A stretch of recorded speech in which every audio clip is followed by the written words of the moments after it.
यहां से सीधा रुख बड़ी खबर का करेंगे जो जम्मू कश्मीर से सामने निकल कर आ रही है। जम्मू कश्मीर के कुलगाम में सेना का एनकाउंटर, बड़ी खबर इस वक्त की। चिनीगाम और इसी के साथ ही मोडरगामा में आतंकियों से मुठभेड़ हुई। मुठभेड़ में सेना ने 4 आतंकियों को ढेर कर दिया। मुठभेड़ में 2 जवान भी शहीद हो गए हैं।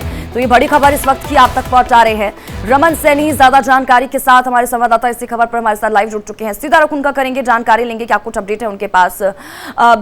रमन, बड़ी सफलता के तौर पर इसको देखा जा सकता है जहां पर कुलगाम में सेना का एनकाउंटर हुआ। इस दौरान 4 आतंकियों को ढेर कर दिया गया।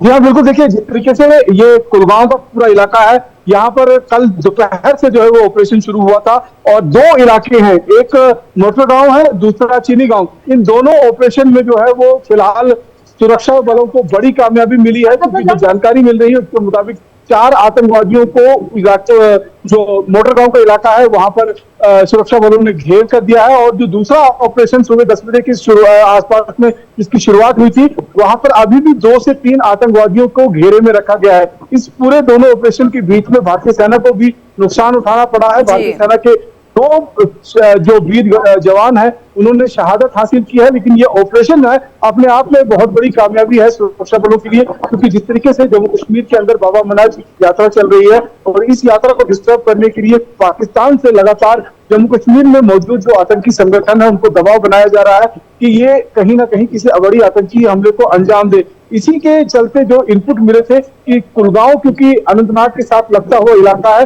वो अनंतनाग जहां से होते हुए सभी यात्री जो है वो बालटाल और पहलगांव के लिए पहुंचते हैं बाबा बर्फानी के दर्शन करने के लिए। तो उस रूट पर किसी बड़ी आतंकी हमले को अंजाम देने की फिराक के इनपुट जो है वो सुरक्षा एजेंसियों को मिले थे और उसी इनपुट के बाद जो है ये ऑपरेशन लॉन्च किया गया था। और जब ये ऑपरेशन लॉन्च हुआ उसके बाद ये पूरा इलाका जो कुलगांव का है वहां पर उसको घेरा गया और ऑपरेशन की शुरुआत हुई। तो फिलहाल जो मालूम है कि रात को पूरे इलाके के अंदर जो है घेराबंदी करके रखी गई थी और अभी सुबह सूरज की पहली किरण के साथ एक बार फिर सर्च ऑपरेशन लॉन्च कर दिया गया है। 4 शव जो है आतंकियों के उन्हें बरामद कर दिया गया है और 2 भारतीय सेना के जवान हैं इस पूरे ऑपरेशन में शहीद हुए हैं। अब रमन, अब जिन 2 जवान जो शहीद हुए हैं इस मुठभेड़ में, क्योंकि जिस तरह से आप बता रहे हैं सफलता तो मिली है हमें, लेकिन साथ ही साथ नुकसान भी हुआ है। ये जवान जो हैं वो कहाँ के रहने वाले बताए जा रहे हैं? जी देखिए, अभी उनका एनओके जो है वो भारतीय सेना की तरफ से रिलीज नहीं किया गया है। इसमें एक जवान जो है वो स्पेशल फोर्सेस के जवान जरूर ये है जो हमारे सूत्र बता रहे हैं, क्योंकि सेना का हमेशा एक प्रक्रिया रहती है कि पहले उनकी फैमिली वालों को उनकी शहादत के बारे में जानकारी दी जाती है, उसके बाद उसको सार्वजनिक किया जाता है। तो ये कहीं ना कहीं सिलसिला भी चल रहा है और बहुत मुमकिन है कि आपसे कुछ देर बाद जो है उनकी फैमिली वालों को पूरी तरीके से ये जानकारी दी जाएगी जिनके परिवार के वो बच्चे थे जिन्होंने शहादत हासिल की है। उसके बाद उनका नाम जो है तो सेना की तरफ से सार्वजनिक किया जाएगा। उसके बाद ही हम उसको पब्लिक डोमेन में कहीं ना कहीं बता पाएंगे। लेकिन निश्चित रूप में जिस बहादुरी के साथ उन्होंने ये पूरी मुठभेड़ लड़ी है, क्योंकि जो मोटरगांव का इलाका था जो सुबह 10 बजे के आसपास ऑपरेशन शुरू हुआ था, वहीं पर सबसे पहला ये कैजुअलिटी जो है वो देखने को मिली थी, क्योंकि 2 भारतीय सेना के जवान थे गंभीर रूप से जख्मी हुए थे, जिसमें से एक पैरा कमांडो था यानी कि स्पेशल फोर्सेस का जवान था। और जैसे ही ये ऑपरेशन आगे बढ़ा उसके बाद इन दोनों जवानों को घायल अवस्था में वहां से इवैक्यूएट करवाकर हॉस्पिटल ले जाया गया, जहां पर उनकी जो है वो मौत हो जाती है, उनको शहादत हासिल करते हैं।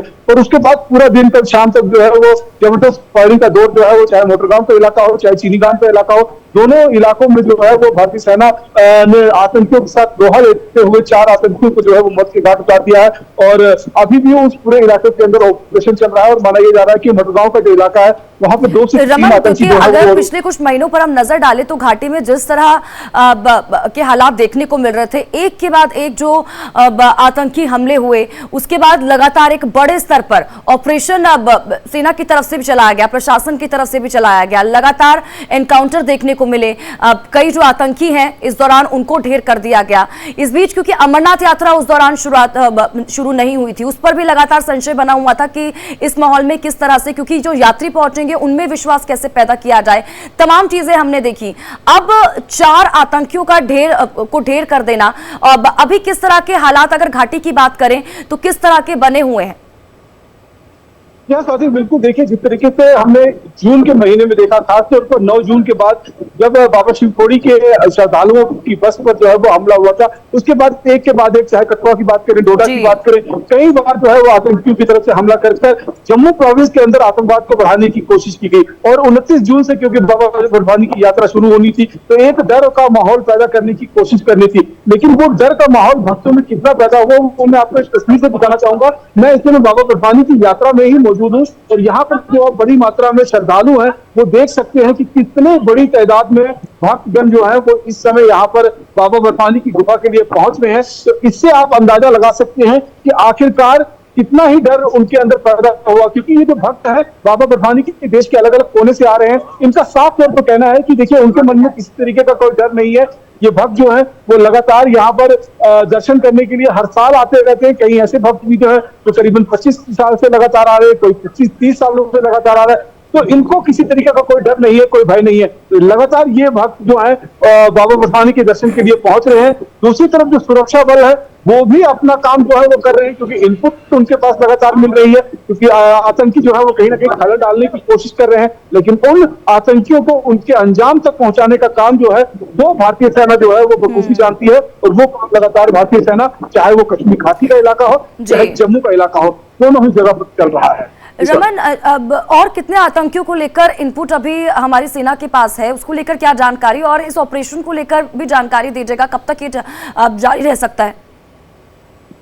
देखिए, ये कल सुबह 10 बजे के आसपास में मटर गांव में ऑपरेशन शुरू हुआ था। उसके बाद चीनी गांव में ऑपरेशन शुरू हुआ था। चीनी गांव में जो है 4 आतंकियों को मार गिराया गया है। वहां तो 4 आतंकियों की इनपुट जो वो थी, लेकिन 2 से 3 आतंकवादियों की जो इनपुट था वो मोटर गांव के इलाके में था। तो ये मान सकते हैं कि 2 से 3 आतंकवादी जो है वो आज मुठभेड़ में उनका खात्मा किया जा सकता है। लेकिन अगर हम ओवरऑल जम्मू कश्मीर की बात करें तो पिछले हफ्ते जो डायरेक्टर जनरल ऑफ पुलिस रश्मि रंजन स्वयं है, उनका जब एक प्रेस वार्ता हुई थी तो उन्होंने कहा था कि जम्मू और कश्मीर दोनों इलाकों में अगर हम माने तो कम से कम 100 आतंकी जो है इस समय एक्टिवेट है।